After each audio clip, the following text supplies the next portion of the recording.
Mommy Africa, man. Let's go over to Mommy Africa, man. Um, South Africa, man. Oh, we got this guy here, man. Yeah, good morning. Yeah. How are you, man? Where are you from? Are you from Arania? No, I'm born and bred South African. Okay, Born but you're and not bred. from Arania. Arania is a little part of the all white section of South Africa. No, You're not from there. You no, live. but the whites are mainly separate from most of the blacks. Obviously, we're integrating now, but most of us had our suburbs already built and that sort of thing. A lot of blacks are moving in, but the blacks are still pretty separate from the whites. And make sure. That's all apartheid really was we were trying to protect ourselves from people that were still basically running around in skins not too long ago. Even I'm 52 years old. Even when I was born, black people were running around in skins in the bush. You know what I mean? Not that they were cruel or that, but yeah, a lot of them were still real backward. Well, So people don't realize that about Africa is that all the white people, obviously some shit went down, but it was definitely both sides. It wasn't all one-sided. Make sure you hit the PayPal, Cash App, Super Chat, guys. Support the channel, man. We got a South African in here, man. If you want me to go in, make sure y'all support the channel, man. So we got a real South African live in South Africa. He says it was apartheid, pre-apartheid, right? Was not what we think it was. Both sides was giving it just as good as they was getting it, right? Exactly. We were fighting on multiple borders, and we were fighting communism. That's what we were fighting. The blacks wanted to introduce communism. The ANC, who's in power now, they're still a communist party. Right. Nelson Mandela was a communist. Exactly. Yeah. And a serious murderer. He arranged many bombings in South Africa. Many people got blown up through their dealings, Oh, so he actually was responsible for a lot of people's deaths. Exactly. That's why he was in prison. He wasn't in prison just because he was a political figure. He was in prison because they had proof that he had been involved with certain bombings in some of the areas. And obviously, we were fighting communism. I was in the military. We were all conscripted as white young men, to protect the borders of South Africa. Wow. Yeah, I'm amazed that the mainstream media lied about what happened. Wow. Exactly. The story wasn't true. It's exactly like what's going on with you guys now in the States. We constantly just got one side of the story. Yeah, in South Africa, we only got CNN and left-wing media news for years. I've only had internet. We've had internet for a long time, but it's been extremely expensive. So very few people were able to get it. You know what I mean? Wow. I've only had proper internet for about 3 years, so we've only started finding out how the world was bullshitted, Wow. Wow. That's crazy. And at the moment, yeah, we've got major electricity problems. I haven't had electricity for 4 days, and the infrastructure was, this government has just not looked after any of the infrastructure. So the country is really starting to fall apart. And we all knew it pre ANC. We knew that once the black government comes in, 10 to 1, things aren't going to get better, And that's exactly what happened. Wow. We got now we've got murders here going crazy, and you won't even find it on the news. You know what I mean? The statistics won't tell you how many people of a certain race were killed in this country, because in actual fact, to be a farmer in South Africa, it's something like 3 or 4 times more likely, if not more, that you'll be murdered than a black person in South Africa. And we've got 84 murders here a day for a population of 60 million. 84 murders a day? Yes. Yikes. For a population of 60 million. And then that that would be in the cities where the white people really are, where a lot of the murders are going on, because rural areas, they're so separated. And there's plenty rural areas in South Africa where the black people live and have free housing and free land. And they've always had that land. But they're constantly going on about that. What we control all the land. The only land that we control in South Africa is the land that is registered. So it's documented that you own that piece of land. Black people have land here in South Africa, plenty, but it's all under their chiefs and their kings. So they don't possess documentation with the bank or a deed saying that they own this property. But they all have houses and they have property. But you'll constantly hear the narrative overseas that whites have all the land here and they want the land back, and so forth and so forth. But they've never paid for their land that they have, and they have most of the land.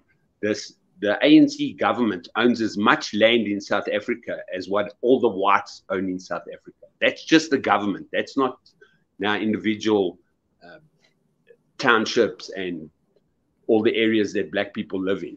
Understand? On January 31st, 1985, which is 5 years before he was released, the president of South Africa offered Nelson Mandela his freedom on the condition that he unconditionally reject violence as a political weapon. Are you familiar with that? Yes, I'm familiar with that. And Nelson Mandela rejected the offer. Yeah, he was a radical. Yeah. Once he became an international figure, he changed, as many men do as they get older, you know. Mm-hmm. And but yeah, he was a very controversial person, but a lot of South Africans loved him. Even the white people loved Nelson Mandela. They started to embrace him, you know. We looked for this rainbow nation opportunity, and I have black friends, but you know, it's like what you talk about. The mentality is just different in general, not everybody, but in general. You understand? And no, I got you. Who's to blame for that? Who knows? Yeah, just like you gliders over DNA. You have drag queen story hour and shit, and you guys are doing all types of weird shit, and you guys are fucking like letting people come in your country by the hundreds of thousands every day, undocumented. You guys do a lot of fucking weird shit too. So no, definitely DNA. This is very interesting, but it all goes back to what you say. It's a DNA thing, man. It's DNA. Yeah. Salute to D. Salute to my man D. Salute to Christopher Swope. He says, you should check out the first car company in Africa. They claim that Africans made the first car in Uganda. Jesus Christ. Salute to Apple Kiss. She says, or I'm assuming do any of the whites in South Africa leave? If so, where do they go? Can you get asylum in Holland? So yeah, certainly. I don't think you can get asylum anywhere as a white South African. We pretty, but there are countries that do accept us, yes. But as for getting asylum, no, you'd have to pay your way. You know what I mean? You'd have to go through the proper channels of immigration, and there are places that are taking South Africans. Now, when it comes to crime, let's get into the crime. We're gonna watch it. See this stuff. Hours equivalent to more than 130 days. That's 4 full months this year alone, with no power. South Africa is in the throes of an electricity crisis. And with some of the worst inner-city crime rates in the world, the lack of light is lethal. Because it's dark and we've got more robberies that are happening, we've got more burglaries that are happening, we've got more complaints that are just coming in. A record number of assault cases have been reported to the police. In the worst year of blackouts so far, the dark corners have become a cover for criminals.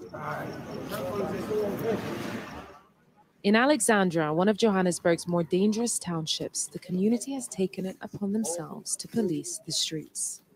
Your radios should be on all the time. It's just crazy that they're doing this with no arms, with no protection, with all these alleyways where people could jump out and attack them, knowing very well that these are the people tasked with protecting the community against crime. The power. This woman is brave, isn't she? She's very brave, right? To be, because she's not safe as a reporter. She's an idiot. She's an idiot. Because a reporter in the United States would be relatively safe right there. You know what I'm saying? Nah, not really. But the reporter in the United States, reporter in the United States, they have a bulletproof vest and all that shit. You know, the reporters just got ambushed in Orlando. You did the story. Yeah, but I mean, that's still like there's a billion like reporters.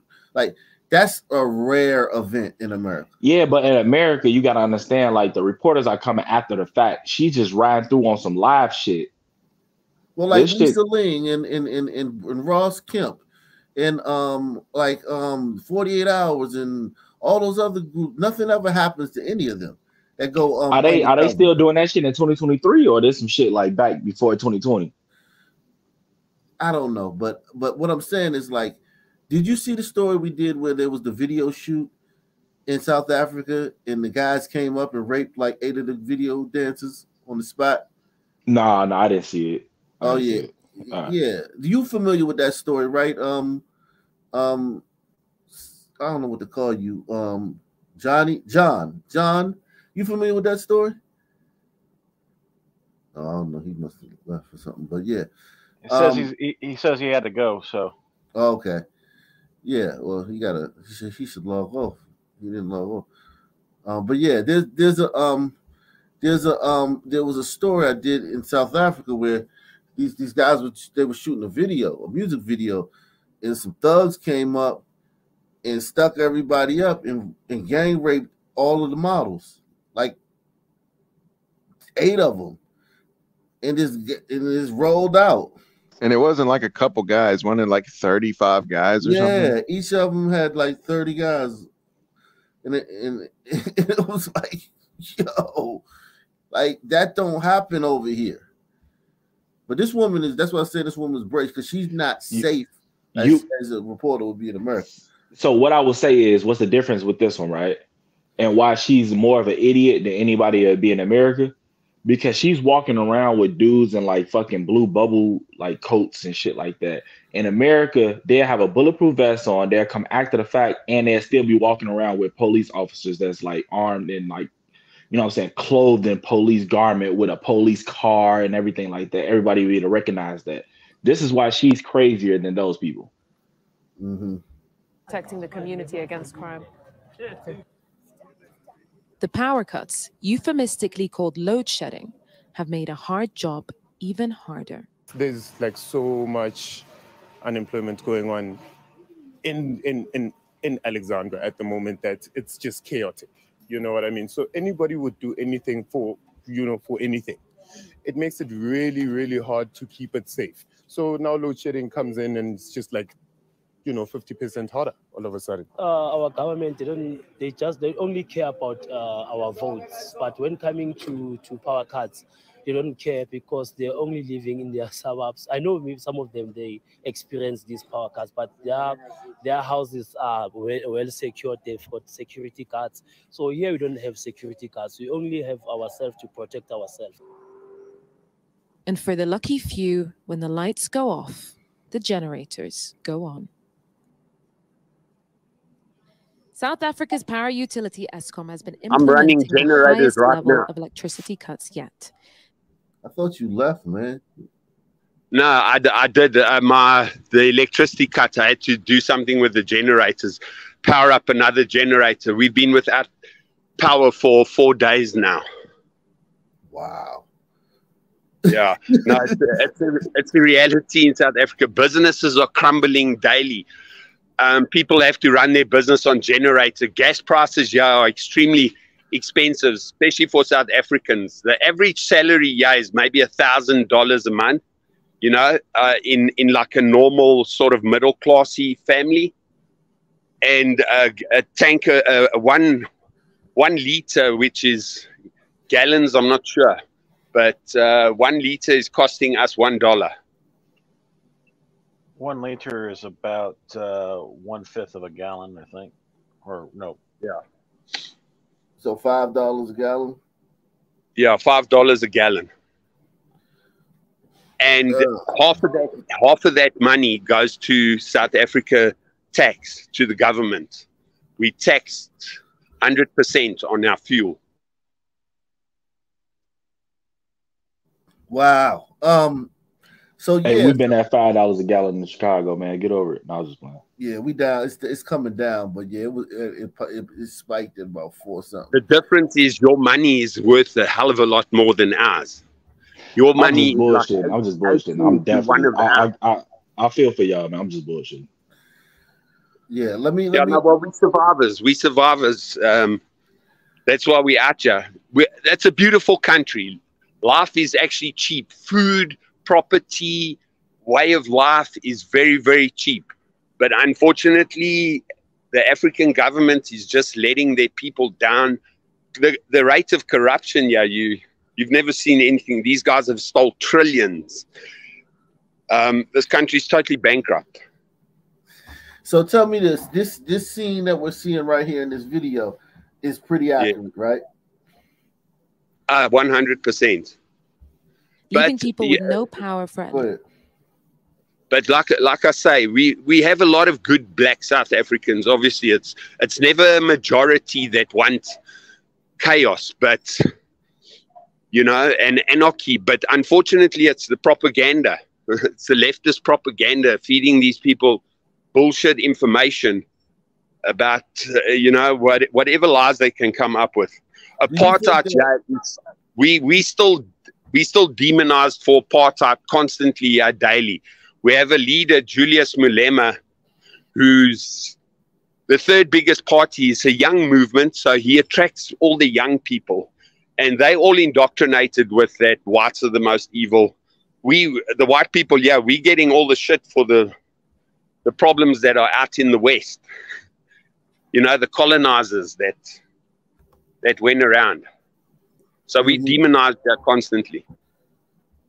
Okay, so tell me this. Yeah. Do you would you live in another country that was run by black people if you moved from South Africa? Certainly, yeah. There are countries that aren't that bad in Africa. There's Tanzania is a very good country, but there it's under, you know, it's Muslim sort of rules. So if you go to an African country and there's Muslims there, you 10 to 1 you'll be safer because they're a lot more conservative and they're a lot more strict. You know, so but yeah, that's if you want that. Otherwise, the only option is Namibia or Botswana, which are pretty stable countries, but they're stable countries because the black population is extremely small. Wow. The black, okay. The highest level of electricity cuts yet, leaving people with no power for at least 5 hours a day. Eskom blames an aging fleet of coal-fired stations that constantly break down, struggling to generate even half of their capacity. Even in the daylight, residents are recovering from the nighttime cuts. So the street lights go off? Yeah, they do. It's getting dark. So you've always lived here on this street? Zotile Nkala was assaulted on her way home from work. The attackers didn't just take her phone.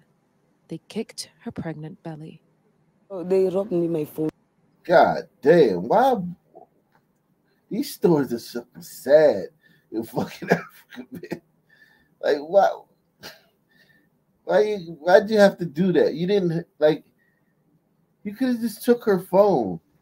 Why? It's DNA, dog. We gotta add some excitement to this shit, man. And like my South African friend said, man, like I put in the back chat, my man, he still ain't had enough. He still gotta have that, you know what I'm saying? He still got that glider innocence or that glider guilt in him.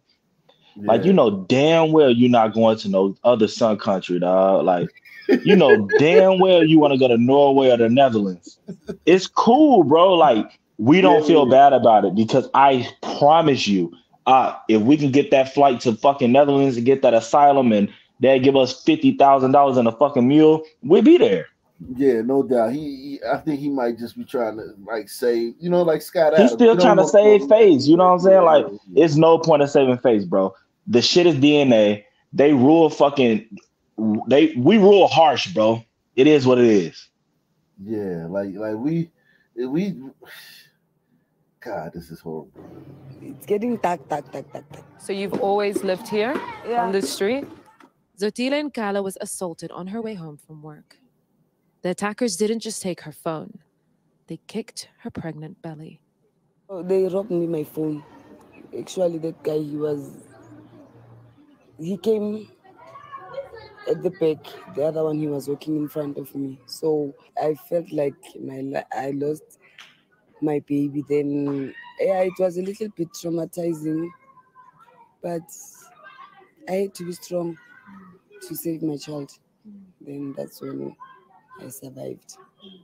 We're praying for everything. We're praying for everything that is happening in this country. Hope is clearly not enough. But when the lights are back on and the music plays, for a moment, there's joyful relief. Yusr Al-Bagher, Sky News. Yes, DNA. It's definitely DNA. Hey, we a jig though, motherfucker. We go jig. Hey, we go motherfucking. We gonna kill a lot of gliders. We gonna take they fucking land. We gonna blame it on them, and we gonna jig. Yeah, man. Wow. South Africa, 3 separate shootings in one. So y'all called me gun violence. Yeah, I was about to say they use the same it's the same script, dude. Like that tells you that it's the same people running the same shit everywhere. So let me get this straight. South Africa's not with the whole defund the police shit, right? Man, those motherfuckers. You did a story. Didn't you do a story on the little teen, whatever? They got shot by the police and his friend was with him and all other shit. You did that story, right? In Africa? Oh, yeah. You did that shit. Yeah. Hey, check this out. Our South African friend generator must have got stolen by some Sun teens. But he gonna take it back and then he gonna come back on and he gonna talk to us about how he'll move to another sun-ran country. Yeah, he ain't moving nowhere near those suns, man. Are you familiar with this place, John? This place right here? He's gone. So his generator got stolen by some Sun teens, some African Sun teens, man. John. We can't hear you. Go ahead, man. We can't hear you, John. We can only hear you like creakily. We can't hear your voice. Bro, he's gone. Yeah, he's gone. No, he's right. Oh, I gotta add him to the stream. Oh, okay. What's up, John? Okay, yeah, I'm back. Yeah, go ahead. No, that's the reality. And plenty of those guns, our police have lost millions of guns. So the police are selling the guns to the criminals. The biggest mafia in South Africa is the police. The police control the crime. So I noticed they said 23 people on average killed by guns a day, but you said 85 people on average are killed. So that means 84 murders a day. That means only 25% of them are done with guns. Yeah, the rest they stab and chop each other with axes and it's brutal, yeah, bro. Yeah, but that's proof it's not gun violence. That's why we've been living here for a long time. We made tough. We've seen this. We know that what the black man is. My wife said I must be careful of what I say here on the internet. So tell me this. When you're out in the streets and do you often cross paths with black men, or you live in the area? Yeah, no, daily. I live a few like 2 miles away or 3 miles away from town, and town used to be a beautiful place. No litter, beautiful street lights, windows in the shops. Now it's all boards and fucking rubbish everywhere, and nothing. Street lights don't work, and there's shit and piss smell everywhere, and it's totally changed. Hey man, you need to move to Detroit, man. You love Detroit. Detroit. Yeah. You'll love Detroit, man. No, but I live the little bit that I live out. I live in like a small farming community. So we have managed to separate ourselves a bit, but not far enough. So you wanna move to Baton Rouge then? I'd like to move to Brazil, South America, but I've got too much family that we've got too much money tied in here. You can't get your money out the country. That's the problem. Oh man. So whatever you own, you're gonna get taxed to the fucking roof once you try and move out. And like I say, life is cheap in Africa. Property value isn't worth much, So you can't sell your valuables here and go overseas with the money. It just works out too expensive. Okay, let me move along, man. Wow. They're blaming the pandemic as well. It's got to be programming. Definitely programming. It's not programming, bro. It's DNA. Y'all trying to find another fucking excuse. It is DNA. No, I'm talking about programming it's gun violence. It's the pandemic. That programming from the mainstream media. Yeah, I mean, we're followers of what I'm saying. But weren't you blacks the creators of writing, the creators of mathematics? Weren't you the guys in Egypt? Who the fuck said that? I talk to him. Cape Town is one of the most beautiful cities in the world. It's also one of the most dangerous. We're taking a closer look at a wave of deadly violence sweeping across Cape Town, South Africa. Over the past decade, a lethal mix of gangs and guns has caused a surge in the murder rate. Certainly in many areas there is a crisis. The lid has just been taken off the boiling kettle and it's boiling over. Last year, more than 3,000 people were murdered here. The number has doubled in a decade. In some areas, the situation... That's a city. 3,000 murders in one city, Cape Town. These motherfuckers said it has doubled, so it's 6,000 now. Jesus Christ. In some areas, the situation is so volatile that emergency services refuse to enter. How did Cape Town reach crisis point?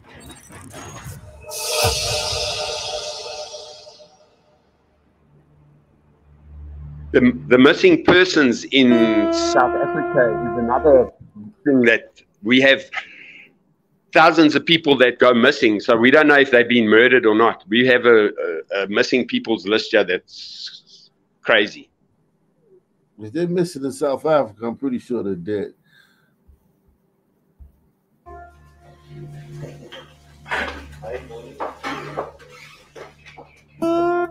So guys, we're just gonna quickly do the update of the weekend.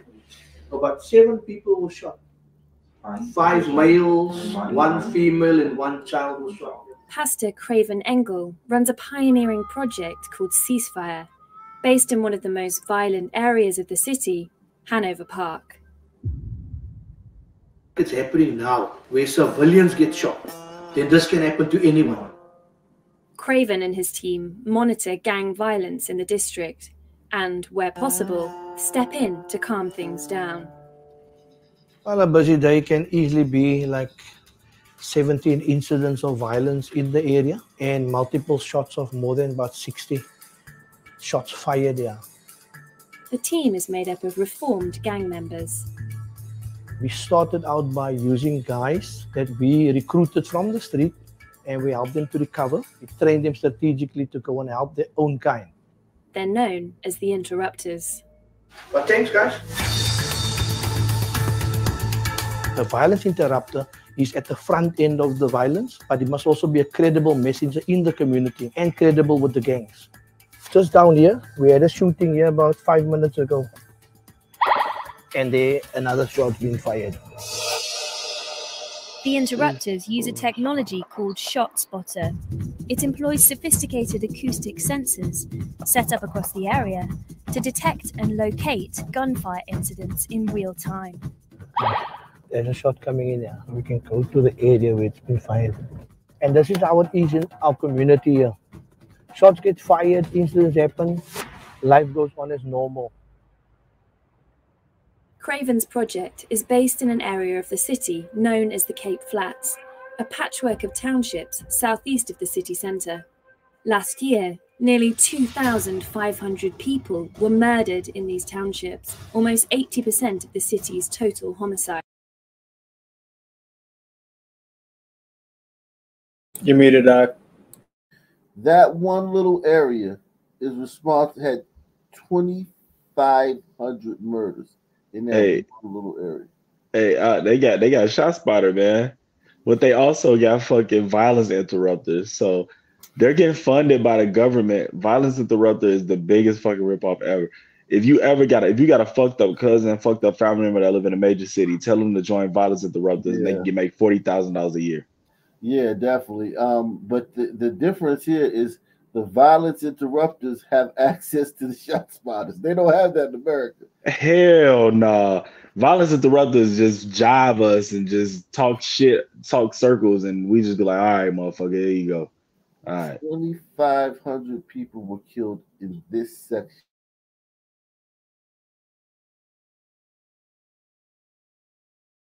God, that's a big toll on them. Bro, I'm just saying, how big is that like square mileage? Is that like just northwest, like where northeast the country DC? stands politically? Are you familiar with Cape Town? Yes, I've been to Cape Town many times. I'm saying, so how big is this space right here? Pardon? How big is like this city? Is it like this space right here? Is this like no, that's kilometers, that's miles long. That's most probably like 10 miles or something, that white space there. Easy. So 10 miles, so that would be like in Chicago, 10 miles would probably be from South Shore to West Inglewood. Wow. Yeah, so yeah, about 10 miles, yeah. So from the lake all the way to fucking Western, you know what I'm saying? That's probably like 10 miles. Wow. Yeah, and then deep it will almost probably be 10 miles as well, if not more. Could be more. Wow. So this city has 4.6 million people. So it's a very large city. 4.6 million people. But so that means that part right there, the flats, the Cape Town flats, that might be the size of a city. I mean, not saying that that it makes yeah, no, that's a very big city. That size there is definitely very big. Okay, so 1.5 million people live in the Cape Town flats, and they had 2,500 murders. Compare that to Chicago, compare it to Philly, who has 1.5 million. Philly had 500 and about 60 murders last year. So this is like literally would be 5 times Philly's murder rate. Fuck out of here, bro. Philly's a war zone. Hey, don't go there, all right, guys? Yeah, don't go to Cape Town. And like I say, you don't. Yeah, no, it's crazy. Yeah, and those are the ones that they've documented. You know, their documentation's probably not nearly as tight as ours. Constantly. Yeah, they definitely don't keep records like we do. So no, definitely not. You can't find out how many white people are murdered in this country either. Wow, that's a dangerous place. Man. Last year, nearly 2,500 people were murdered in these townships, almost 80% of the city's total homicides. In other parts of Cape Town, particularly the wealthier middle-class areas, the murder rate has remained relatively stable or is non-existent. It's highly unequal in terms of the distribution of murder. It's been estimated that there are 93 gangs in Cape Town with 100,000 members. These criminal gangs are particularly well organized, but also particularly violent. They are rooted into the community, the system that's in place. What's been happening in Cape Town in the past few years So has when been you're an coming home, intensification in gang conflict. Over the past decade, this conflict has been fueled by deadly weapons. The key issue in South Africa in terms of the murder rate has been the influx of high-powered firearms into Cape Town. Many of these guns aren't coming from criminal networks, but from the police. In 2016, Chris Prinsloo, a former police colonel, pleaded guilty to selling 2,400 guns to an arms dealer who sold them on to gangsters. It emboldened specific gangs, and those gangs then started to take on others and rarely escalated the gang conflict to the stage of a war. Investigators have linked more than 1,000 murders to these firearms, including 261 cases in which children were victims. Under previous President Jacob Zuma, police corruption became endemic. On the ground, gangs recruit corrupt officers who provide tip-offs about raids. This is taking place in the context of high-level corruption. Senior police officials indicate that there has been some form of collusion between individuals within the ruling party and those in the criminal underworld. In Cape Town, the murder rate has risen from 44 to 73 people per 100,000 in 10 years. It's now more than twice that of Johannesburg. One study found it was the 11th most murderous city in the world, not including places that are too chaotic to count the bodies. The crisis in Cape Town is the result of a toxic mix of factors, the roots of which go back more than half a century. Violence in Cape Town also has particularly strong historical driving factors. The city is particularly divided socially and spatially. In the 1960s, the apartheid regime forcibly removed mixed-race people, known in South Africa as coloured, from the inner city centre. The forced removals saw them being dumped in Cape Flats and having to establish new communities. Police rarely investigated the murders of people who weren't white. Their neglect allowed criminals to terrorise these black and coloured townships.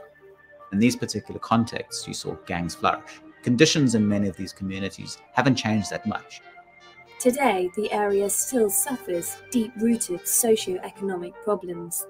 In one precinct, Philippi East, 93% of households were victims of crime in 2016. Wow. 93% of the households are victims of crime. So, Cape Flats, their murder rate per 100,000 would be 167.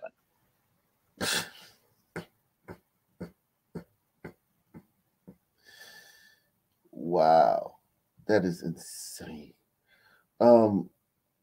It shows you like Jafrica. I think Jafrica's is 100. So, and that's 84% son. This township is almost 100% son. If you count the colors, because the colors are the biracials over there. Down there, like Trevor Noah wasn't black until he came to America. So they have colors. The biracial people are called colors. But we know that the DNA, the DNA, man. So we basically say, 100% black ancestry. And in this one place right here, Philippi East, 93% of the houses were victims of crime. That's just insane, man. It's almost impossible. And they've been trying to take the white people's guns away for many, many years. That's when we're going to see the biggest flight from South Africa, is the day they take the white people's guns away, because we've got a big security force in South Africa. We've got more guns. The whites in South Africa have more guns than all the police. Wow. So we are gun culture. So that's why we still live here. But they've been trying to take our guns away for many years. We're constantly fighting them about Where do y'all keeping keep our your guns? Do y'all keep them in like an armory, or do y'all each individually keep your own gun? No, you keep your own guns at your property, at your house. You can open carry in South Africa if you've got a license, but it's very difficult to get a license, and becoming more difficult to get a license, especially if you're white, because you don't know any police people, you don't know people in government, that sort of thing. And black people all know a policeman in their family or some connection somehow, some way, you understand? We've lost our connection with the government, mostly.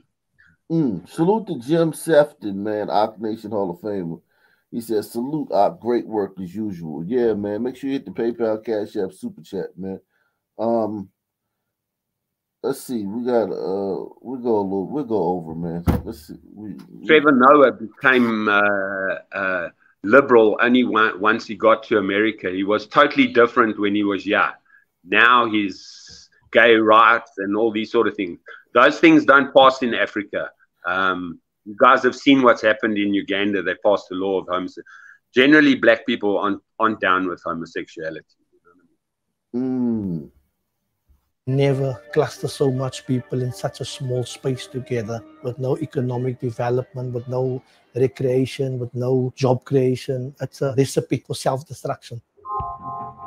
40% of young South Africans are unemployed. President Cyril Ramaphosa calls it a national crisis. Apartheid is still happening in its own way. The whites-only sign has disappeared, but the violence, the negativity, the opportunities, nothing has come the way of this community.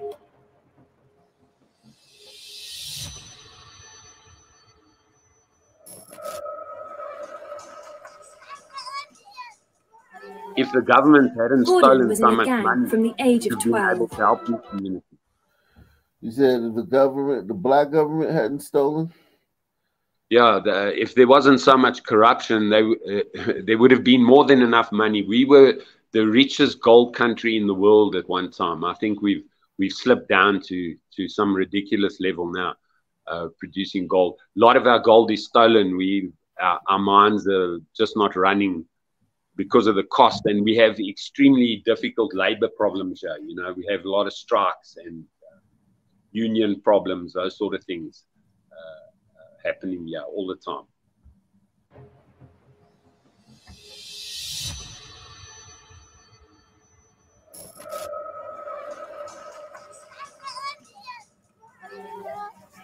Gordon was in a gang from the age of 12. After spending almost a decade in prison, he left the gang 7 years ago to become an interrupter for ceasefire. Today, he's returned to the township where he grew up. This is my world. This is where I come from. You can see there's no opportunities, no privileges, no nothing. The only survival key inside of here is be a gangster, become a drug dealer.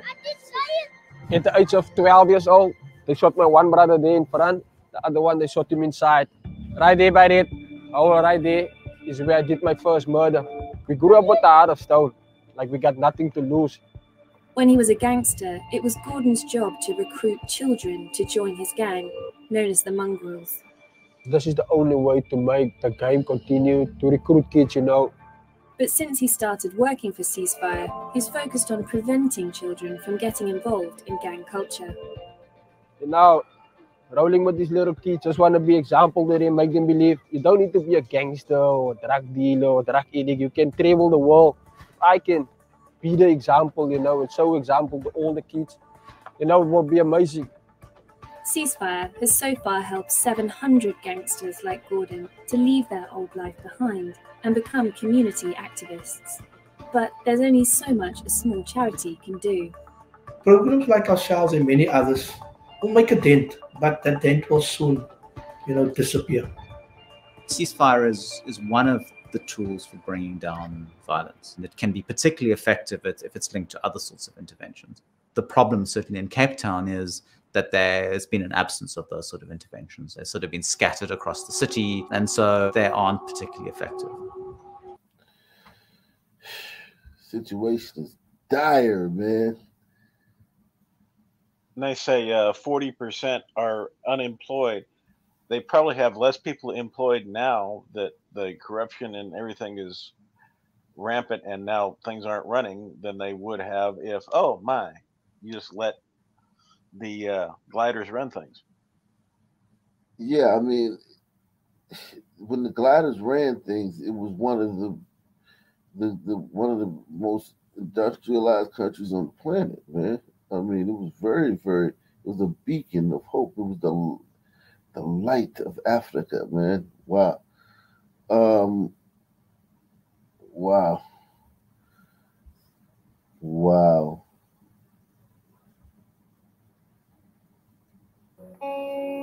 It's Julius Malema there at the bottom picture. Op weg door het aardsconservatieve platteland. Very controversial person in South Africa. Van Zuid-Afrika. Van nou te denken als de... This is we about to get into the farmers, man. Weg er naartoe. Van 4-baans naar 2-baans. Hier zijn de dingen simpeler dan in de grote stad. Nergens voel je zo goed het ware conflict hier. Start now, get now, because those who don't have, one day they will rise. Although some may not show it, but it's really hard for them to accept black people. Yes, play that. Even play him. After 20 years of this new democracy and us having a story to tell. You still feel that racism? Yes, you still feel it.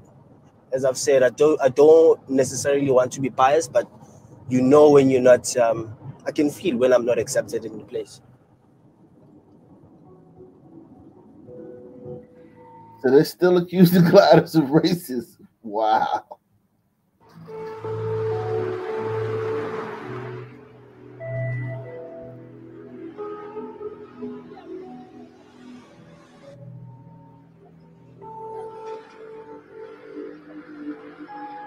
Dit is het gebied waar de blanke boer nog steeds heerst.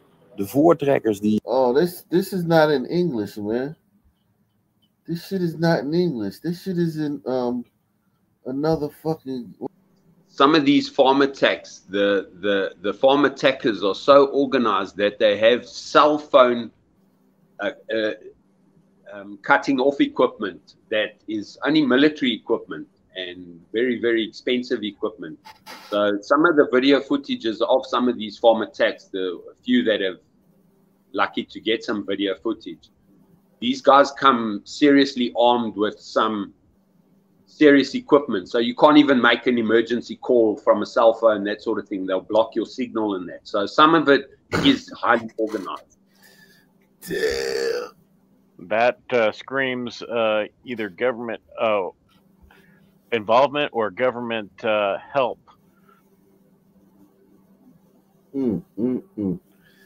No, certainly they know someone with some power and some access. Could be police. Like I say, the police is a mafia in itself, and many elements of the ANC who are still very radical. And then obviously we have Julius Malema's party who are very radical, hate white people to the core. You know, they also very well connected. So there is a political element to some of these murders, you know, because there is some land that, or big farmers, that they can do their investigation. Does this guy have family members? How much money has he got? You know, they can see all your shit nowadays. And some of these big boys get targeted because they want their land. And you'll never hear about it. It does not cover anything racial. According to police figures, 71 people were murdered on South African farms in the year to March 2017. But farmers say that figure doesn't reflect the full extent of the violence. The one bullet went through here, went through there, through the chair into the wall there. In February, armed robbers stormed this farmhouse and opened fire. Estelle Nieuwenhuizen's partner was shot repeatedly at close range. I was shot 2 times there. One here, and the other one went in here. And it went out of the back of my neck. The attackers tried to take one final shot at Beres Henrico's head, but the rifle jammed. I can't get that out of my head because I believe if that shot went down, the next one was for me. The robbers escaped and are still at large. Estelle and Berdes have upgraded their security, including an electric fence. But they are left wondering at the motive for the attack. Was it an opportunistic robbery or race-based violence? Yeah, I am very angry because we haven't done anything to anybody. Why? What is the reason? I cannot explain it. It's hatred from them. And the most thing they want to do is to disarm our white people. They want our guns, they want our money, and they want our land. That's the main thing. South Africa's ruling party has denounced the violence. The ANC has always declared any acts of terror on other human beings to be acts of criminality.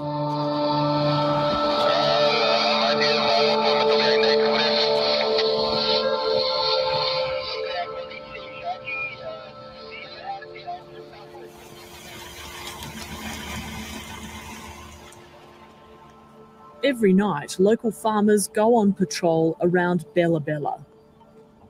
They have little faith in the police, so they look after themselves.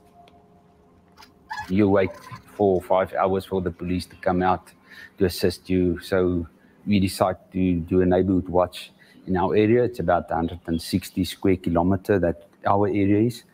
And it works very nice. By day, Chris Esterhazen runs a local taxidermy business. He's always armed, even in the workshop. He's determined to stay in South Africa, but the fear of being attacked is taking a big emotional toll. You can't just leave, pack up and leave. There's guys that do it, but in a couple of years they're back. They don't survive overseas. I mean, you put your life... Sorry, this is taking me very seriously. You can't leave this place, really. Sorry.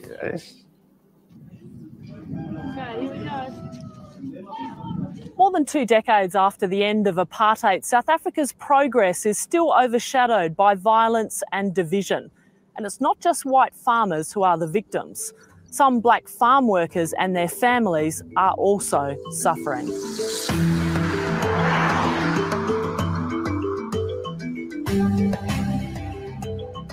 In April last year, 16-year-old Matlamola Masweu was found dead after being accused of stealing a sunflower from a white-owned farm near the town of Kaleni in South Africa's northwest. It is very painful. I cannot erase the memory of my son. This was very difficult for me. With all the stakeholders, the provincial... 2 white farmers have been charged in connection with the killing, but both maintain their innocence. I cannot forgive them. They have failed to come back to me to ask forgiveness. Matlamola's parents are former farm workers. They live in this squatter camp with hundreds of others who are jobless and landless. Local residents rioted when Matlamola's body was found, lashing out at white residents. It was for the first time me seeing Kolini that violent. I'm telling you, it was for the very, very first time. And it was ugly, it was tense throughout the week. So they riot. They riot when you kill one of this. What was it? One village used to kill one of the other village in order to get them to go to war against the other village. Right. I'm seeing some parallels. I got a question for the South African guy. Go for it. So as the number of white farmers dwindles, do black farmers keep up with the necessary amount of food production at all? Well, that's actually a very contentious subject in South Africa because the government have taken farms from white farmers. They've been paying them for the farms for the moment, but they obviously fighting for farms without compensation. This person here that you see on the screen, Julius, they want to take the land without compensation for the farmer. But they have taken many farms, and about 99% of the farms that the government have given to black people have all failed, with massive amounts of money that the government would put into the farm. They get equipment, they maybe don't get enough support afterwards, you know, showing them, okay, well, they need actually a boss or someone supporting them. But all the farms have failed. So you're talking big farms worth hundreds of millions. So no, the answer is no. The answer is no, right? Yeah, no. So they can't keep up with production. Each year because they're exploiting black people. White farmers have accused leaders of some political parties, such as the Economic Freedom Fighters, of using hate speech to encourage genocide. It's an exaggeration. It's not even an exaggeration. It's a falsehood. There's no white genocide. There's no political movement to kill white people. If they want to go... But the party does call for white farms to be handed back to the millions of black South Africans who work the land but don't own it. They must leave everything they did not come with here in South Africa and go to Australia. I mean, nobody here just gets land. Wherever you go, you have to buy your farm, you have to buy your land, you have to buy everything. And so the EFF guys, they just want to take land over, and they say it's their land. So, yeah, it's a problem. The South African government says it will change the law so it can seize land. All the farmers that got given land many years back, those guys are all immigrated to the States long ago. So they're all there with you guys already. Those people that got land for free have immigrated long ago. Sold off their land and immigrated because they knew that the shit was coming. Without compensation. Land is a matter of pride. The best way that you can restore the pride of our people is to give them back. Right there, that tells you the difference between our mind and land. Gliders see land as a place where you can make money, a place where you can, you know, pass it down to your children, a place where you can produce, you can mine, you can use the land for something. These people see it as pride first, which lets you know that they're not going to be able to do anything with it because it's about pride. Just taking the land. It's not about the land is a matter of resources, of farming, of creating food. There's no plan. Yeah. After getting the land. Exactly. It's like, and this is my block. I own it. The problem is that the government actually has as much land, if not more land, farmland, than all the whites in South Africa. But this is the narrative they push to their people that, we go, you know, it's the white people that have got the land.